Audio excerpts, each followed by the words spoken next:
Our guest today works every day, and he doesn't even know when he's going to have his next day off. And that's not the worst thing in the world to be experiencing. It's Jason Martin. You hear him on Fox Sports Radio nationally, Sunday mornings, 3 a.m. to 6 a.m. Eastern.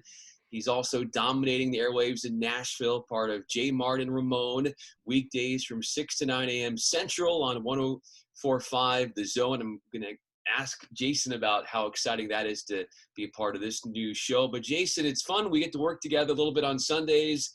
I get to hear your voice. I don't get to see your face, but I'm Brian Fenley. I'm an anchor with Fox Sports Radio, and finally got a chance to see you in the flesh, virtually at least. Yeah. Well, I've seen you. I've seen photos of you, and I've seen some of the stuff you've done, tennis coverage and things like that, pop up on social media. So that helps you put a little bit of a face to a name, I guess. But yeah, it's cool to actually be able to talk to you and see you at the same time, because that's the weird thing about what we do. When you're not in the studios out in Sherman Oaks with Fox, I mean, I'm in an empty building in Nashville at 2 a.m. my time to do the Sunday morning show. Or if I'm doing Clay's show, then Jeff's in Charlotte. I'm in Nashville. Dub is with me. The Outkick crew is out in LA. So it's always, it's very different to try and do a radio show when literally the lights are off when you walk in the door. There's nobody else in the parking garage. It's the middle of the night. It's unique, and I wouldn't say that's necessarily the best thing, just because sometimes you just feel like you're talking to nobody for 3 hours, and that can be a weird place to be. Yeah. By the way, you can follow Jason on Twitter at JMartRadio. I'm on Twitter at Brian Fenley. Jason, where would you be in this business without the support of Clay Travis? That's a really interesting question. There are a number of people that I wouldn't be here without. I interned for the Zone in 2012 in Nashville based on a lie. Somebody that I went to school with at WKU claimed to know somebody there, gave me that person's email address. I reached out, person barely knew him, but they still let me come in and talk to him. And it ended up landing an internship. So I who knows what was going to happen at that point in time. And I'm in school as an older person. I went to school at NC State in 97 and 98, left on a medical withdrawal, and then sucked into the pro wrestling universe for about 9.5 years, kind of chasing that dream, and then decided, okay, I think I actually want to go get a degree. And my parents lived in Bowling Green, so I went to Western Kentucky. And that's where I met that guy. He was in the broadcast department, and he did know this person, Chad Withrow of the Midday 180 in Nashville, but that not to the extent where it would have helped me in any way. Like, Chad barely knew him, barely remembered him at the time. Yeah. But it still landed me the job. And so I go in and I intern. It goes well. I end up being their first production assistant, their first intern. They put me on air a few times. That was pretty cool. And towards the end of the internship, the program director at the time, a good friend of mine, he basically said, we want to try and find a home for you. And they end up giving me the job at the Zone prior to graduation. And my professors at WKU basically said, okay, you're done. Your capstone's done. You don't have a final project. You don't have anything. We're just really happy that you came to school here because of that job offer, really. And I was able to, through the grace of God, win a couple of scholarships at the time. And just, I had screwed my life up so badly for such a long time that things started to fall into place. But that program director, he brings me in March. He puts me on a brand new Saturday day part, just in the mornings, really low risk kind of place at like 11 a.m. with somebody that would become, well, a groomsman at my wedding, and a producer who would become another groomsman at my wedding. Two people I didn't know from Adam at that point in time. That Saturday, Clay Travis would be in doing a show for NBC Sports Radio. And I barely had spoken to Clay. I knew he was, I didn't want to cross him. And I also was a little bit intimidated based on everything that I knew of him. But something possessed me to go to him one day and say, hey, I hear you talking about Friday Night Lights and a couple of television shows. That's a passion of mine, and I know how to write. What would you say? Maybe I come and do that for you. And I'd said, I kind of tried to beat around the bush at doing this for a little bit, but if you want to expand Outkick, maybe there's a home. And so he said, okay, yeah, send me a test piece. I sent him a test piece. He sent me an email back and said, if this is what I can expect from you, you're hired now. And he gave me a rate, and then boom, there it was. So I'm writing for Clay forever, for years and years. He's the best when it comes to, and I had somebody suggest when Outkick relaunched and changed it up here just a few months ago, and now it's exploding and doing great work. I had one of the people that ended up working for Clay call me, and I don't know if he wanted me to talk him out of going to Clay from where he currently was. I think he just wanted me to affirm it was okay to go to Clay. And for whatever faults Clay Travis has, I have never met anyone more loyal to me when I didn't deserve it, didn't have a name. There's no reason why he should have cared, but he always did. The reason I'm talking to you now, Brian, is because I have a weekend show. The reason I have a weekend show is because Clay Travis went to Scott Shapiro and said, I want him filling in for me when I'm out. They had never heard me. Scott Shapiro didn't know whether or not I could host radio. No, I mean, nobody in Los Angeles did, nor should they. And Clay fought for it. So they put me with Brian Noe for a few times. Of course, Brian Noe, really great guy who lives in Portland now. He does a show following mine on Fox Sports Radio, longtime FSR employee, really good dude, talented dude. And then it was, well, why don't you do it with Jeff Schwartz, a guest on the show? And it was all Clay. Clay went, and I didn't even campaign for it. Clay would tell me, I would find out third hand from people at Fox that Clay had gone and pitched me to them without my knowledge. I didn't say, Clay, please go do this for me. He did it on his own, which to me makes it even more special. He showed more loyalty in those moments than I could ever have fathomed. When I took that job at Outkick, I had to leave the zone to do it.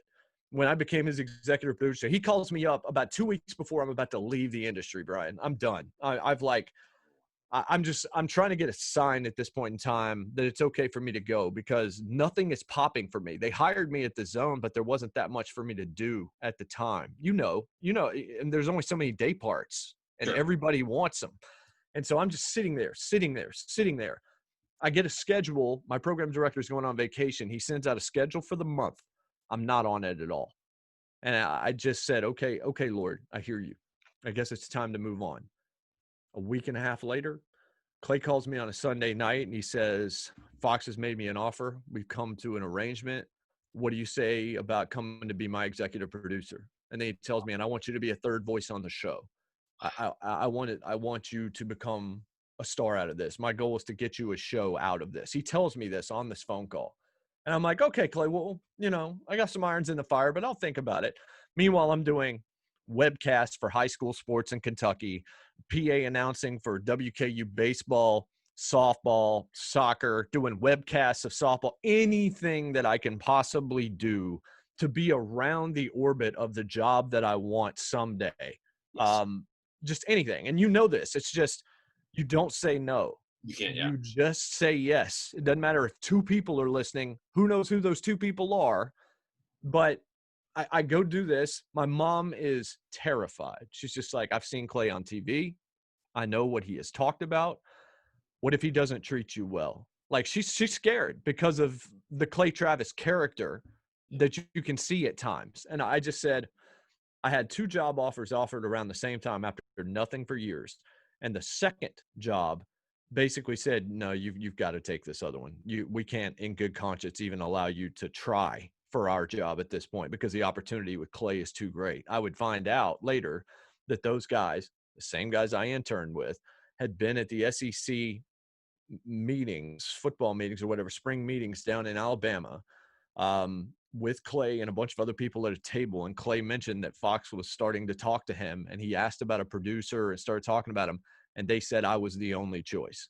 So when I tell you there are a lot of people that are responsible for where I ended up, Clay's at the top of that list.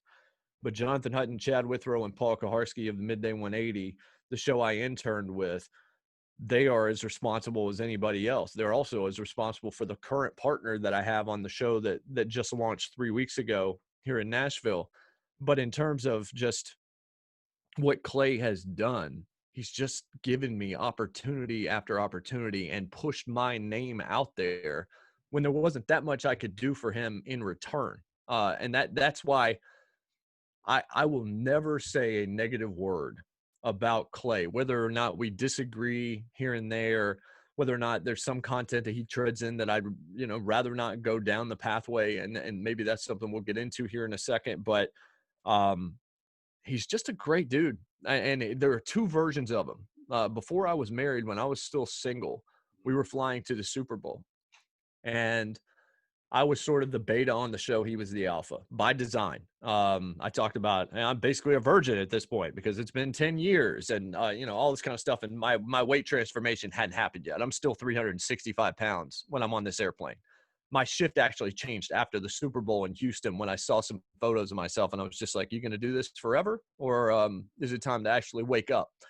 But I was single and sad and really wanted to find somebody, but I obviously wanted it to be the right somebody. And Clay just kind of out of nowhere on this flight says, whoever ends up with you is going to be a really, really lucky person because you're one of the most genuine people I've ever met. That's Clay Travis saying this, the same Clay Travis that you love to hate or that you hate or think is a scumbag or whatever like that. You can look at him or look at his opinions or whatever. You can have your own opinion on him, but you will not get me to say anything negative about him because of how instrumental he was in getting my name out there and just continually being a friend to me. I mean, just for the one final thing, I got married last September. It was my anniversary. Our first wedding anniversary to Abby was this week. Oh, wow. Congrats. Yeah. Thank you for that. Where we went on our honeymoon was in Florida on 30A. I had never been on 30A. It's at Rosemary Beach. We stayed in Clay's house. That was his wedding gift to us. Oh. He gave us almost an entire week there in a busy season where he could have made a ton of money. And he just said, go have a good time. And we get there. They treat us like kings. We've got champagne waiting for us inside. He's had his staff set up all this stuff. That is the Clay Travis no one knows about. That's the Clay Travis that I hope the people that hear this will just understand. Social media is not real life. That dude is genuine, but that dude's not bad. He's a good guy. The stuff he did for me, I will never, ever forget. Jason, why do you think he went the measures he went for you? What did he see in you that wanted him to do all this for you? Because he saw some talent, something special. Yeah, well, I mean, I don't know. I'm my worst critic, so I have a hard time thinking. Well, I would just say I would think, well, why would you do it for me? That's kind of the way that I've always been conditioned, and I'm trying to get myself out of that line of thinking and just realize, okay, you have worked hard and you are actually pretty good at this, and it's okay to feel that way. But I guess all I did for Clay was just I was there. Sure. As his producer, I barely ever missed a day, even of course the opaque gate thing and all the funny stuff that would happen there. But whenever he needed me in the middle of the night, and that goes up until the last month, until the morning show started. Look, Clay can't do everything live. And there are a lot of big interviews that he certainly can't do live. Who's producing that stuff? Who's editing that stuff? Who's taping that stuff? Who is making those phone calls to those guests? Going through whatever we have to do to make his life a little bit easier. Well, that was me. Long after I left Outkick, I was still doing it in Nashville. And I think it was just he knew he could rely on me. When he called me 15 minutes before his show started, and he said, all right, Jason, what happened last night in sports and what was important? And that would be our show meeting. Our prep was not elaborate. It was, Brian, it was just, what are the 2 or 3 biggest things that you took away from the last 24 hours? And I would tell him, and then he would prioritize those, or he would say, well, what about this? And I'd say, yeah, you're right. And we'd move past that. And then we'd go do a radio show for 3 hours. And I think he just knew that I would be loyal to him. And I guess I proved that through the time that I was there. I mean, I went to him when I didn't know that this other job, and I don't mean the morning show, I mean when I first left Outkick for the 6 p.m. gig Sure. at 104.5, I was instructed not to say anything, especially not to him. And I'm sitting at the Super Bowl in Minnesota a week after I've sat down and had a conversation about this potential job. And it just spilled out in front of him because he's my friend, and inherently something in me knew I could trust him. You Sure. know who found out about that? No one. He kept it to himself. Was he mad? No, he was thrilled. He was like, he was telling me, look, when you get the agreement, send it to me. I'm going to make sure you get the maximum amount of money. You deserve everything. I would you please still try to write for me? Can we try to work something out? But at the same time, you deserve this, and this is what we've been working. He even said it that way. It's like, this is what we've been working towards, meaning you. That this is what I wanted for you. And he knew that he had a large role in it because he continued to give me opportunities that gave my name some level of gravity, at least in the Nashville scene. And filling in for him, of course, was a large component in that. But I don't know the proper answer other than I was loyal and I did absolutely everything he asked to the best of my ability, even though I think Danny G is a better pure producer than I ever was. Jason Martin is with us. Follow him on Twitter at JMartinRadio. I'm on Twitter at Brian Fenley. Jason, now that you look at what Outkick has become, why are you not surprised how big of an entity it has morphed into? I'm not surprised because Clay works continuously. His family and his work is his life. That's it. Um, and some people might. I mean, I sat there and watched at the Super Bowl and walked through an airport with him, with people stopping him to take photos before this new version of Outkick, and even I think COVID has certainly exploded his audience. I think just this year has given him a chance to speak from a side that is very underrepresented, and a lot of people out there don't feel like their voice, they don't hear themselves. And I think Clay sometimes speaks for that group of people, that sect of people. But I watched multiple media personalities throw themselves at Clay when we're at Radio Row doing a show. And then I would see him say, okay, hold on 1 second. And then he would call his wife and talk to his kids before they went to school while that person was still standing there. And it was I don't think it was intentional, but it was just, okay, his priorities with his family. Doesn't mean he's a perfect guy, but I saw it from that perspective. So he talks about SOFA, and I can't remember all of what that acronym means, but just being authentic is the A in SOFA. And I think it's smart, original, funny, and authentic. That's his mantra. That was his mantra from the start with Outkick, and what he wanted the thing to be. Smart, well, he's got that. I mean, if you disagree with him, you're going to call him an idiot, but he's not uneducated. Whether or not you disagree with him or not is irrelevant to the fact that he knows what he is doing. He understands what his audience wants, and he serves it up beautifully. But it's his authenticity of he doesn't come across like he lives in New York or LA. He comes across like he still lives in Nashville, Tennessee, and has turned down offers to move to LA, which is a true statement. He wants it to be here. He loves it here. He grew up. He knows this area. His kids go to school here. He loves it here. He's a Titans fan, Predators fan, Balls fan, all of that kind of stuff.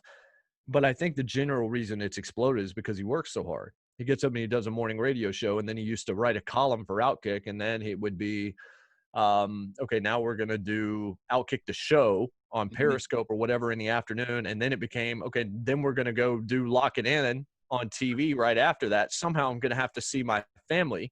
Somehow I'm going to have to see sports and maybe have conversations with important people during the day, whether it was in sports or politics or media or whatever. I think that the grind somehow it does. It's not that everybody else isn't working just as hard, but there's no question about it. Attrition is what works here. Like when people ask me, how do I make my podcast work? I say, well, there's 8,000 podcasts that do exactly what you do. Like but I'm going to do a Star Wars podcast. Right. There's 10,000 of them. Like, how do you stand out? You outlast the other 9,999. You Point. keep doing it before you have an audience. And then once you have an audience, there's no vacation. There's no break time. When Clay goes to the beach, notice what he does. He Yes. stays active on social media. He still does his Periscope show. He turns it into an event. So he's able to kind of wear both hats effectively. But I think he figured out where a part of this country was that was not being heard.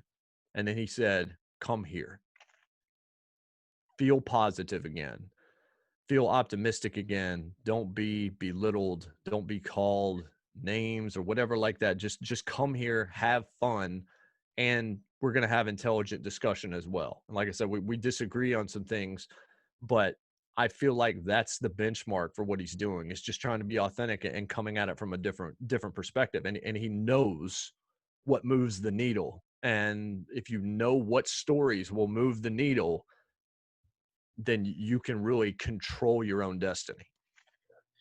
Clay's a Vols fan. You work for the Vols radio network. Your new co-host in Nashville was a former Vol in Ramon Foster, and you guys recently linked up on the morning show, 6 to 9 a.m. Central on 104.5 The Zone. First of all, congratulations on that, Jason. What has that been like, and how you two are gelling and finding your niche in the market? It's been crazy. Well, I host the Tennessee Tailgate Show for local pregame in Nashville with Joey Kent, who's a very respected wide receiver in Vol history. I'm not a Vol fan, but I guess when you cover them as closely as I do, you kind of stop rooting against them. And I think your rooting interest as a whole begin to take a little bit of a backseat when you do this for a living, at least to some degree they do. But in terms of Ramon Foster, we had a lunch with the producer of the show, Jonathan Schaefer, me and Ramon at an Italian restaurant before we made the announcement. And we sat there, and within an hour and a half, both me and the producer, who had also already been working together for the first month with me doing the show solo while this whole thing kind of played its way out, we just said, holy cow. Like there's something unique here, but there's something special here. And we just knew it. Like we were sitting there talking like we had known each other for months, like we'd known each other for years. And so when we hit the airwaves, we started utilizing Slack, which I had always wanted to do in a large form. And so I suggested it when when I found out at the 11th hour, the morning show was coming to me. And me and the producer figured out, wow, this thing works great. We have like 11 different channels and all this stuff. And so we introduced Ramon to it before it was announced. And we just wanted to get to know him and see if he would engage. Yeah. That first day, he's dropping articles, he's dropping jokes, he's saying that's what she said, like all of this kind of stuff. I just had a feeling. And I had prayed a lot. I said, I don't care if the partner gets here fast. I just want to make sure it's right from the first day. And that first month was tough because I'm doing solo shows, replacing people that had done things in this market for 16 years, longest running show. And both of them were fantastic to me. So it's not like I could be bitter about them leaving or anything. I tried to give them the best tribute I possibly could. I reached out to them when I found out what was going on and just said, I credit so much to you guys, and I'm so thankful that I was around you. But it was difficult because the embracing was not there. Barrett Sports Media wrote an article about the changeover, and I did an interview with them a couple of weeks ago. And I said, during that month, I second guessed everything. All the confidence that I had built up was shattered. I was ready to leave the industry as a whole. I was ready to call Scott Shapiro at Fox and say, I'm done. I was ready to walk out of the zone and go get a job down the street as a barista or something, like something else, because I felt like my mind was just cracking. My heart was breaking because all of a sudden I've never really experienced a whole lot of hate, and here it comes, and it's coming hard and it's coming fast. And nobody likes change. And I'm the embodiment of that change. And I just, my wife, Abby, she was just like, we got to wait till the partner comes in, because the Lord did not bring you this far for it to go like this. This was an 8-year journey to get a day part. So it's just, can we get the right person? And gosh, man, a Vol who was undrafted, who then was the second longest tenured Pittsburgh Steeler behind Ben Roethlisberger until he, retired in April. Ramon Foster played 11 years protecting Ben Roethlisberger, and not just playing, starting, being a stalwart on that offensive line. But he's just a natural. There are so many athletes that do this that either phone it in or feel entitled or don't engage enough. They just kind of show up. And look, at Fox, we're lucky. And you know this, Brian, like Lincoln Kennedy's fantastic. You know, Sure. Lincoln Kennedy's super engaged. I've hosted with Lincoln before, you know, and Jeff Schwartz and guys like that, like guys that even the ones that pop in that don't have like regular day parts are the same way. But you know, there's local radio across the country where there's athletes where you're just like, oh my gosh, like I know you're famous, but does that Yeah. mean that you're good at radio? And if you're not, can you at least try to get better? Yes. Can you work to get better? Ramon he sat down and it was like he and I had been hosting for 5 years and it feels better every day. And it's interesting to be doing this today because when we finished the show today, I knew in my head, I was like, that's the best piece of radio over the last 3 hours that I've ever been associated with. Like it was perfect. It felt perfect. My producer even said, he goes, that's the bleeping show right there. Ramon said the same thing. He goes, nobody will have anything to say about that. And he was repeating what I was saying. I am so critical of everything that I do, especially the Fox show on Sunday mornings. I can't tell you the last time I've left that show feeling like I did a very good job or whatever. Again, when you're by yourself, you can't get a read. It's just difficult. I say goodbye to you guys at 4:54 or whatever it is that when we sign off and you guys are moving on to Fox Sports Sunday and you got to get Andy and Brian ready to do their show. And I'm just walking out into an empty building again to drive home groggy because it's 5 a.m. my time. And just like, was that any good? I mean, I don't know. I mean, it's in the middle of the night. So that's tough. This, I just knew. I was just like, that's a daggone good radio show that we just did right there. And it's been building that way day in and day out. But I think the key to radio is creating a mythology. That's something I haven't been able to do on Fox, at least to this point, but create stuff that makes the listeners feel like they're in some kind of secret club. Interesting. A language, I mean, you know, Clay does his VIP thing, but if you've listened to him for a long time, you know what Animal Thunderdome is. We created that together. Just trying to come up with stuff like that. It's that kind of stuff. And Jonas, you know, you had this conversation with Jonas a handful of weeks ago as well. And Jonas Knox is a guy that gets it. He works really hard and he's prepared, but he also knows how to do those extra segments that give him personality, give Yes. him extra affability, make him more listenable. I've been trying to develop that, but when you work by yourself, as I have for such a long time as a host, what you suck at, you're always going to suck at. And creativity is not really, you can draw it out of me, but a lot of times I can't think it through early. Ramon comes at it from a different perspective. My producer, Jonathan Schaefer, comes at it from a different perspective. And so now my juices are flowing. Now I'm realizing there is creativity in me that I wasn't able to unleash. And now we're just flowing. And this feels like morning radio. And I'm not the guy that wants to do the zoo crew and the crazy noises and all this.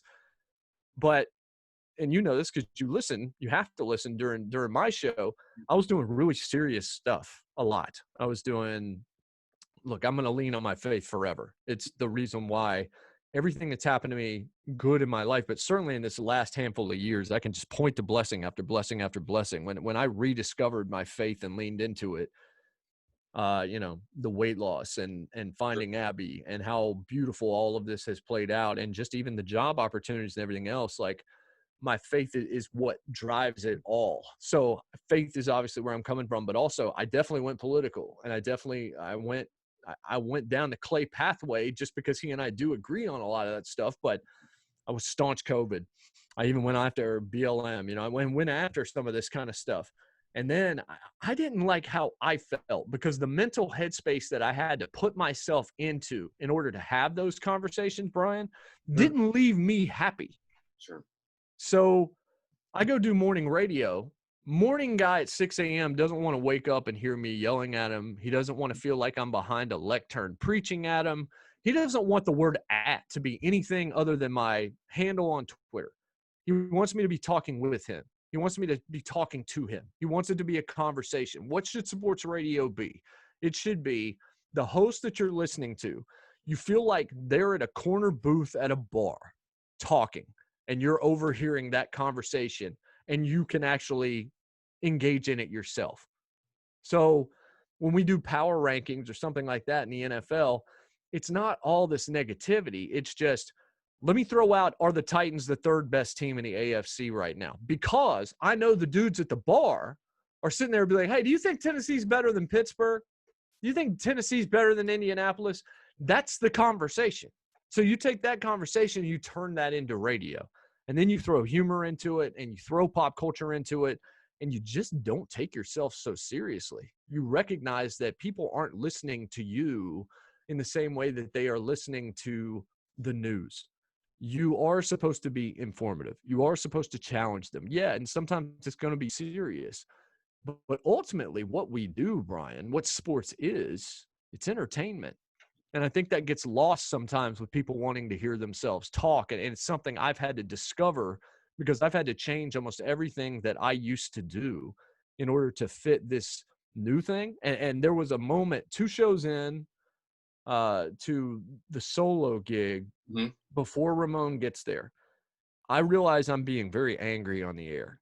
And I think maybe I'm reacting to the negativity that's coming, and it's affected me more than I ever thought it would, just from various Twitter people that just Sure. felt like saying nasty stuff. And so after the like towards the end of the show, we're doing a teaser for the next day. And at the very end of the teaser, I say, and yeah, I'm also going to tell you why Back to the Future is a perfect movie. And my producer 2 hours later calls me, and he's just like, thank God. Because when I heard that tease, I said, that's the Jason Martin we've known in this building What? for however long. That's the guy we like. I didn't want to produce the show with the guy that I just produced it with for the last 2 days. It clicked in me right before that conversation that that isn't who I want to be. That's not, even if there are things that I might want to say in certain contexts, I don't have to. Like the Immanuel Kant quote that basically says, there's a whole lot of stuff out there that I could say, but I'm not going to say. I'm just going to make sure that the things I do say are authentic and that I believe those things. And I had read it one way, and then all of a sudden it hit me the other way. It's just like, right, I don't have to say all that stuff. I don't have to. I can just be entertaining. And then I can just devote myself to that. If I want to talk about Back to the Future, I'll do it. I've just got to go 100% all in. Now, if I want to talk about sports and talk about how Adam Gase should be fired, I mean, that's just logic. That's just truth or Yeah. whatever else, as long as I believe it. But I think that my energy was negative, and I'm smarter than you. And that's not really how I want to approach anything. I think it was coming across wrong. And I think that's true to some degree on Fox as well. And so the blessing through the challenge prior to Ramon in that month was me rediscovering myself and changing my act. And it was a natural thing. Like I had to change my pace and my tone. I always talk too fast, and I want to use superfluous and skullduggery and chicanery and shenanigans and all these huge words. And I've always done it in a way because I don't want my audience to feel like I'm dumbing things down, like I think they're idiots. But flip side of that is it can come across like I'm being condescending by using that kind of language as well. So I'm always going to rely on vocabulary, but can I be comfortable in the silence? Can I realize that us in radio, we hear dead air a whole lot differently than everybody else does? A second and a half is nothing, but it feels like to us it's 45 seconds. And we're just like, oh my gosh. And my heart starts pounding out of my Yeah. chest. I don't know what I'm supposed to do. But slowing down, changing a little bit of the tonality, just being more conversational, like, hey man, wake up, wake up with me, wake up with us. We're going to have fun. We're going to talk sports, and we're going to do it intelligently. And we got some guests that you want to hear from, but we're not going to take ourselves too seriously. What we're going to do is entertain you. We can be the soundtrack of your day. And I had Jason Romano, Sports Spectrum, on when I was doing the show solo, and he intimated a story about Pete Carroll. And he talked about, and Jason Romano, who left ESPN, where he was Mike and Mike's producer, and First Take, he was doing TV and all this stuff. And so Pete Carroll comes in to do the Bristol car wash. And the day he comes in, George Steinbrenner dies. And so all the hits that Pete Carroll was going to be doing, everything gets shifted around when a legend dies. Like when breaking news happens, everything changes. So Jason Romano is just apologizing over and over to Pete Carroll. He's just like, I'm so sorry. Because of course he came from Seattle and all this kind of stuff. And Pete Carroll's just like, hey, this is way more important than me. Like if I don't do anything on your network today, it's okay. You just do your job. You're doing a great job. Don't worry about it. And so the lesson that Jason Romano took from that he intimated to me on that show was that we have the opportunity in our lives not to be the thermometer, but to be the thermostat that sets the temperature in the room. So when I heard him say thermostat, we can set the temperature, it just clicked. And my producer comes into my head and I'm thinking the same thing. And my producer comes into my ear and he goes, that's the show. Wow. That's the vision. That's the mission statement. And it hit me like a ton of bricks. It's like, yes, that's the same thing I thought about. So we have the opportunity, Brian, in what we do and what you do and what we all do to make somebody's day better or to add to this cacophony of noise, this negativity, this division, all of that.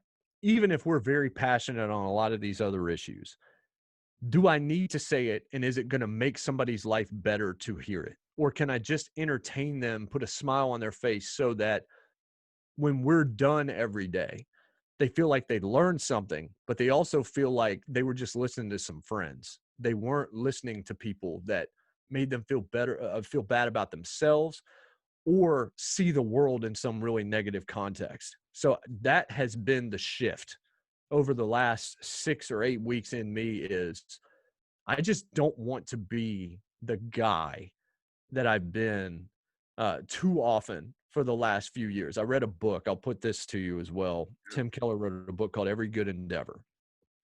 Every Good Endeavor basically describes how you don't have to be behind a lectern at church to work for Jesus. You don't have to preach at people. You don't have to quote scripture all the time to do good work. The best way to honor God, to glorify God, to show praise to God is to do work well. And that means anything you do, you are honoring God by doing it to the best of your ability. Because in Genesis, right off the top, it talks about work. And God is working to create the world. He loves work. He values work. Whatever work he gives you to do, as long as you do it to the best of your ability, you are basically worshiping him. And that changed my feeling to, okay, I can still reflect or try and fail a lot, but try to reflect the example that I want to be out there, the Lord's example in me.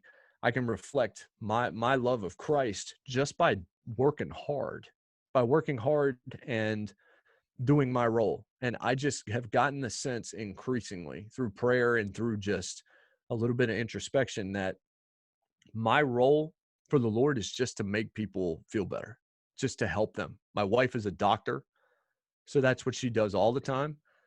And maybe that's what I can do too. And that's not the way I ever really saw this job. I saw this job as I can be famous if I'm smart and if I'm saying a bunch of stuff and all this kind of stuff.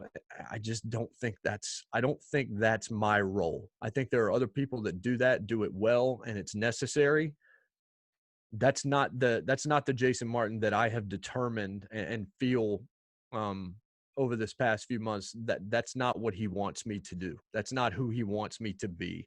And so I feel like I'm in a much different place in terms of the way that I want to do this job and the way I feel about this job than I ever have at any point in my career. You don't, I mean, Jason, that was so extremely well said. It's become a healthy escape for you, where before you're touching on these topics. And look, we don't want to forget what's going on in the world, but people need that escapism. They want something to take their mind off what's going on. And when you do it with that upbeat attitude towards it, it allows them to just perk up a little bit. And you, in a way, are a healer because you don't know what anybody's going through. They turn you on the radio. They could have all sorts of crap going on in their lives, but for just a split second, they listen to you and your co-host, and whether it's on Fox Sports Radio or 104.5, it's wow, I can forget everything around me. And there's a healing property to that. And I love also the fact that you're attacking it very proactively. And like you said, it's not you're being the temperature and you're feeling the room or you're being reactive, but you're taking it in your own reins. You're being the one that sets the tone and being assertive. And I think people like that. People react well to that as listeners when they can see that and you take charge. And your story is so inspiring, Jason. And I want to leave you with this because you have certainly overcome a whole lot in your radio career to get where you are today. And you've also been transparent about your weight loss and what you've had to overcome in that realm. Where did that time come where you said, you know what? I can't be obese anymore. This is not me. I'm not going down this path.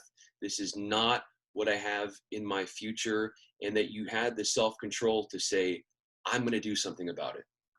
I came back from the Super Bowl, and we had turned this bit about trying to find me a woman into something on Outkick, a little mild something on the radio, and Clay's got me doing dating apps and some of this kind of stuff. And I find this person, and I get with her for a little bit, and then we're seeing each other once a week or something like that. And she finds me through Clay. She writes to Clay, and she I don't know if she was just in love with Clay, or I don't know exactly what it was, but I fell head over heels for somebody that really didn't possess anything that was going to work for me long term. But it had been so long, it's just like, okay, I can make it work. It doesn't matter if it's constant smoking or whatever like that, whatever. Even though I hate smoking, and Yeah. there were a lot of things that were going to make this not work, but it was just like, this got to be the last chance. I mean, she came. How can I find anybody else? And so during that process, I had felt like for a couple of years prior to Outkick for sure that I wouldn't make 40. I was just, all right, man, Lord, just take me, And my Christianity at this point is completely dormant. I'm praying at night, but it's a real stock prayer. I'm praying for my family, my friends, the country, the leaders, and those that are hurting. And it's like it's not having any effect other than at least I guess I'm talking to the Lord, but He's not active in my life in any way. During this time, I had started to kind of go to church a little bit, and it was just kind of a feeling that I had that I needed to do it. Um, but this is all prior to that when the weight loss began, because I'm still living in Kentucky, and and people didn't know this, or a lot of Outkick listeners did not know this at the time. I was driving to Nashville every morning to do a 5 a.m. show, and I lived in a different state. So I would have to wake up around 3 a.m. and then make the 65-mile drive and then at 8 a.m. drive back. And it was tough. And I'm living with my parents at this point in time. Some people can laugh about that, but to me, it was a gigantic blessing because it enabled me to get out of debt. And when I moved, I had no debt, nothing. And I remember when I moved, Clay gave me a bonus at the end of my first year and thanked me for all this stuff. And with that bonus, I paid off my student loan. And then it was just like my parents helped me get out of dumb credit card debt that I had put myself into, and gave me a house to live in, that enabled me to go to school and just keep my head down and wait in a business where a lot of us just have to sit around and wait for an opportunity. If it had not been for that, I would have had to go take another job. But they were patient enough to let that kind of work itself out. So I long story short, or long story really long, this girl kind of moves on and does so in a really mean way. And I am desperate trying to get her back a few times, and she's just kind of cruel about it. But she does make a point in one of her emails. The last thing she says in one of her emails is, once you get your life together, you're not going to want anything to do with me. And that statement proved to be very true. Hmm. I had started to lose weight a few weeks into that kind of month relationship that we had. I just I realized when I had somebody that I didn't want to die at 40. And I'd gone to the Super Bowl and I'm on a plane and they're giving me a seatbelt extender on the airplane. And it's just like I'm not humiliated publicly. I'm just disgusted Sure. that I've allowed this to happen. And what am I going to do about it? And I'm living the life of a radio host that's traveling in the middle of the night, that's stopping at McDonald's. I mean, one of my favorite moves was, let me go get a hot and ready at Little Caesars. And then on the way home, let me grab a bag of Doritos and a large Blizzard from Dairy Queen. And then I'm going to go eat all of that. And 20 minutes later, I'm going to bed. So I was putting myself into a grave. But about 2 weeks into that relationship, for some reason, I woke up one day and it was just like, not only do I want to live, I think I know, just there was just a sense in my mind. I didn't do research. It was just, you're just going to not eat carbs anymore. And that's all I'd ever eaten was carbs. Just like, you're not going to eat carbs and sugar's a no-go. Those two things are over. And I had flipped back to 2000 and I guess it would have been 10. My dad and I went to WrestleMania in Atlanta. It was one of the first like trips we had made together as an adult, me as an adult and him. And we are on the way back and the bus stops one stop too early for our hotel. We get out and we have to walk about 3/4 of a mile. And dad doubles over towards the end. He's like, son, I don't think I'm okay. Don't tell mom. And we get home and I'm terrified. We get home and I said, well, go see somebody. Turns out he needs triple bypass surgery. He needs it immediately and his heart can go at any second. If we don't take that trip, Brian, that never happens. I don't have the conversation that I have with him. He doesn't realize what he needs to realize. He doesn't go see that doctor. And I don't think he's with us. And he's still with us now. But he was very overweight. After that surgery, he lost a ton of weight. So there's one inspiration. Second inspiration is a producer at 1045 The Zone that, just like me, was very obese and had lost the weight. And I'm sitting there watching. I see how he looks, and it all just kind of hits me at the same time. You can do this because he's proven it. So I asked him a few questions, and based on that, I found some Atkins frozen meals that I liked, and I just stopped doing the stuff I did. I went to Planet Fitness, I got a membership, and I got on the treadmill, and I walked for 20 minutes, and then I walked for 25 minutes, and then I would try to do a little bit of an incline. And then I remember I had gone to the doctor for insurance purposes for Fox. And it's the first doctor I'd had to see for a physical in like a decade. So I'm terrified. I'm like, I'm diabetic. I'm all this stuff. It runs in my family, high blood pressure, whole nine. Sure. I've screwed myself up. And when he does the weigh the first time, he's like, well, it's 365. And I'd already been working out now for a couple of weeks or doing a little bit of cardio stuff. So I'm just like, wow. That's where I got 370 from, because that sounds maybe about right. But 365 is what he tells me. And he's just like, keep trying to do what you're doing, but obviously this isn't healthy. And I've had back issues, Brian. Like I had a coughing fit inside my Honda Accord at the time. I've got 3 really bad discs in my back as a result of it, but my back is shot because I weighed 365 pounds. I still have those discs. I never got surgery and I'm not in pain anymore. That shows the difference in just dropping the weight and getting yourself in better health. But so I go get blood work done, first time ever.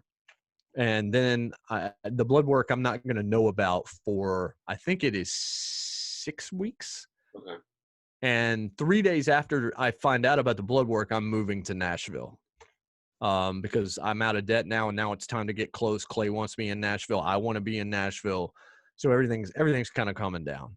That 6 weeks, I'm doing the same stuff I just told you about, but I'm still not seeing any difference. The thing about being overweight is you don't realize it because you're in first person. You don't know how big you are. Yeah, you can look in a mirror, but you see yourself all the time. So it's not the same as how everybody else sees you. It's not until you see it in a photo or something like that where it really hits you. And I'd taken some photos and I'm just like, goodness gracious. But I still could just kind of somehow through cognitive dissonance just move through that process. Mhm. And I didn't feel like I'd lost a pound, but I was doing everything. And my parents were saying, "Hey, you're looking a little smaller." I remember when I went back for the results of that blood work, I prayed very, very quietly. I just kind of said, "Lord, just let me find out I've lost half a pound. Just let me know that I have done something over this last 6 weeks." The doctor comes in with the blood work results. But before that, he walks in and he gives me a high five. Wow. And he says, "You've lost 31 pounds in 6 weeks." And remember, I didn't think I'd lost one. He goes, "You have gone from 365 to I think it was 332 or something. It may have even been more than 31." And I almost cried. I was just blown away. And then he goes, "Now for your blood work results." Perfect. He's like, "Sugar's perfect. Everything's good. One of your cholesterol is actually a little bit low." I mean, all I ate was pizza and French fries. I mean, I ate like I was a 7-year-old. And in that moment, Brian, it was, "Okay, Lord, I hear you. You're giving me a clean slate and you're telling me not to screw it up from here." And at that moment, it became more than just me. I think that was the first true loud example from Christ that, "Hey man, I got you and I want you to know how much I love you." And because of that, your mindset for 36 years just shifted on a random day. This girl walked away. And the easy thing that you could have done is just, "Okay, well, I'm going to rage eat and I'm just screw this gym thing and life's over." Uh, and instead, the one thing that I kept doing that kept me sane during that time when I was really sad was I just kept going to the gym. And then the apartment complex that I moved into in Nashville, which was the first one I toured, I never even saw another one. I just took it immediately, had a fitness center and had a treadmill that I could walk to, that even if it was snowing, I had no excuse. I could see the treadmill and the elliptical Yeah. from my apartment window. And I just never blew it off. I don't know why, other than it was above my pay grade. Somebody had something in mind for me. And so in that first year, I lost 128 pounds. It just kept falling off. And once I realized I wasn't doing it for me, I was doing it in partnership with the Lord. It just became so much more meaningful and so much easier to do. And then that's the thing. People are like, what did you do? What'd you take? Did you take pills and all this stuff? Did you get surgery? I can show you photos to prove it was basically the only thing that my mind told me was, "Don't be a slave to the scale. Only get on it once every 2 weeks. Right. That way you're not worried about a quarter of a pound here and there. You have a better chance, if you have done things right over that 2 weeks, to see a number that's going to give you encouragement." I don't know. Nobody ever told me that. It just was in my head. Yeah. All of this has kind of popped that way. So that's what I did. And it would basically be every 2 weeks, 5 or 6 pounds down. Every single 2 weeks, just boom, boom, boom, boom, boom, boom, boom. And it just never quit. And then 128 became 150. And then 365 became, at my wedding last September, 181. Wow.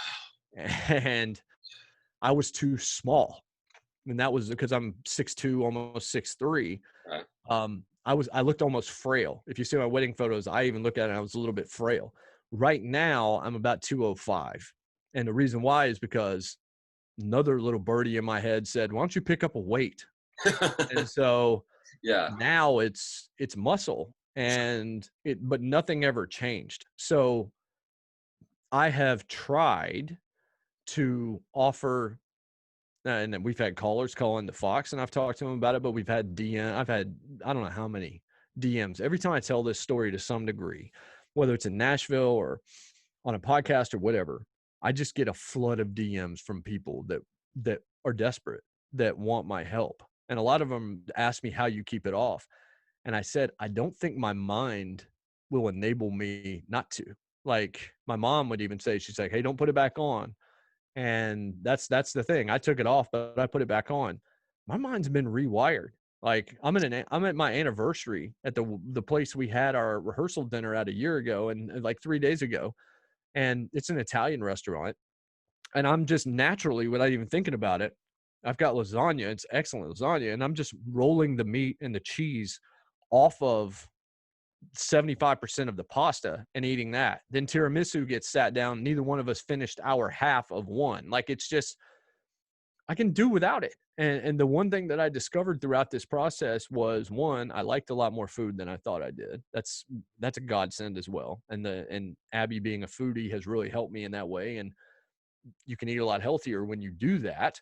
Mm. And then coffee, which is something I didn't like particularly. I kind of wanted to like it, so I would drink it here and there. Coffee became my thing, and coffee's now probably my biggest obsession. It's like my biggest enthusiasm. I'm a craft coffee guy. I make pour over coffee at home every single day. I make my own cold brew, all of this stuff. And I was sure coffee would be awful for you. Nope. Nope, not at all. It's good for the enamel on your teeth, and it has been probably the biggest reason for my weight loss because the Wow. Cokes and the Dr. Peppers and the Mountain Dews and all the food that I would shovel in my face at 10 a.m. and all of that kind of stuff was just replaced with a cup of coffee with, at times it was stevia and heavy cream that has zero carbs in it and just a little bit of heavy cream. Now with craft coffee and the way that I make it, it's nothing. It's just the craft coffee, and I've developed the taste for the notes and all that kind of stuff. And I did it intentionally. I went to a couple of courses to learn how to taste it properly, like wine almost. And so I am, coffee's got like 5 calories in it, and it's just caffeine, a little bit of caffeine, which, I guess I built up a long tolerance to. And now that I'm doing the mornings, it doesn't hurt to have a little bit of extra energy. But I always wondered why a lot of like pro wrestlers that I knew back in the day when I worked in it would take coffee to the gym and drink it. And now I get it. Like it's not part of my regimen. It's just part of a routine that tends to work. So I have offered I've offered any bit of that advice to everybody that I can. And I feel like what I went through and the way the Lord brought me through it was not for me to, champion myself. It was to be available to others to help them if they're struggling the same way. A lot of times the Lord takes you through something awful so that you can be there for somebody else that's going to have to go through something in their own life. And that's happened, a couple of different times. The blog that I wrote earlier this year, independently during the furlough, was something I felt inspired to do, and that was ending a 30 plus year pornography addiction, or a 20 some year. I can't even remember the number now, but Yeah. I never thought I was getting over that either. And at the same time, the weight loss happened and I moved to Nashville. That next year in Nashville was somehow, some way, finally breaking this hold over this addiction that had wrecked my life, that had wrecked everything about me. The real reason I probably left Outkick was because there were jokes about porn stars and anonymous mailbags and all this stuff in the same. But this is never something I told Clay, but it was just like all the stuff that they were just laughing and joking about. I'm actively fighting a demon Yeah. that has just been brutal in my life. And it's just like, I can't do these two things because I don't find this funny, because I'm desperately trying so hard. And once I stopped trying and I just followed the Lord and made sure he was the one that was going to carry me through it, 2 days before Abby and I went from being friends to something more, Yeah.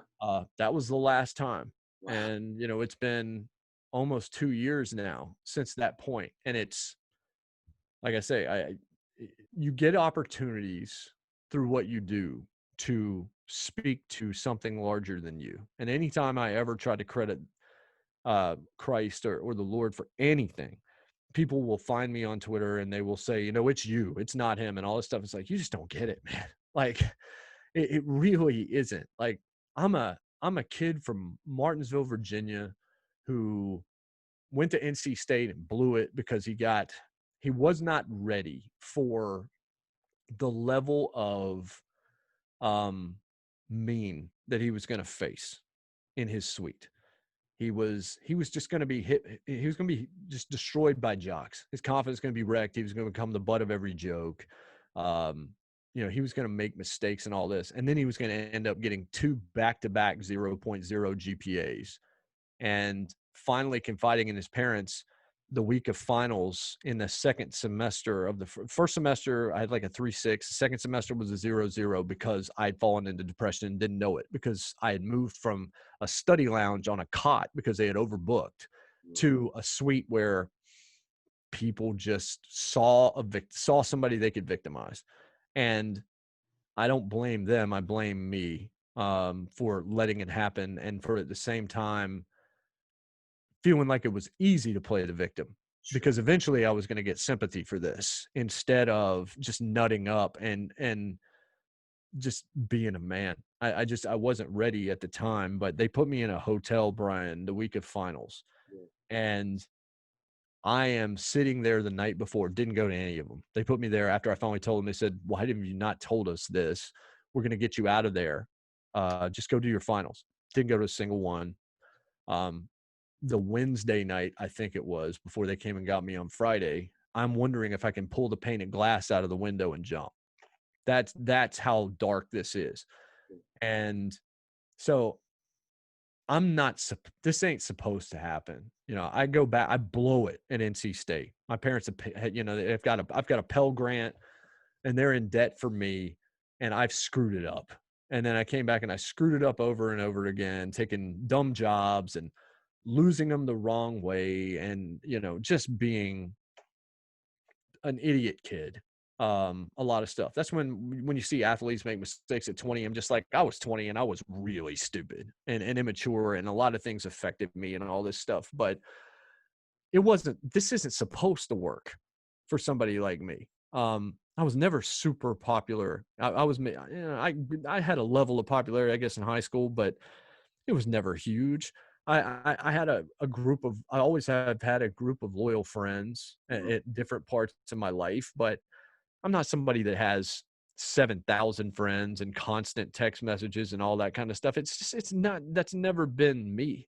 And then I end up, doing the pro wrestling thing for 8 or 9 years, and that's not making me any money. And I'm way over my skis, and I write an article for an insider deal where only the people in the business could see it, burying the company that I had worked for because they didn't see my genius.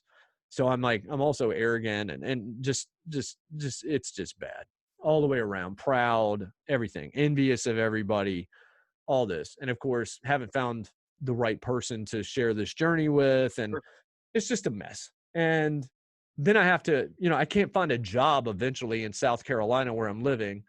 And so I have to swallow my pride. I don't even know how old I would have been at this point in time in 2009. I don't even want to try to do the math, but around 30.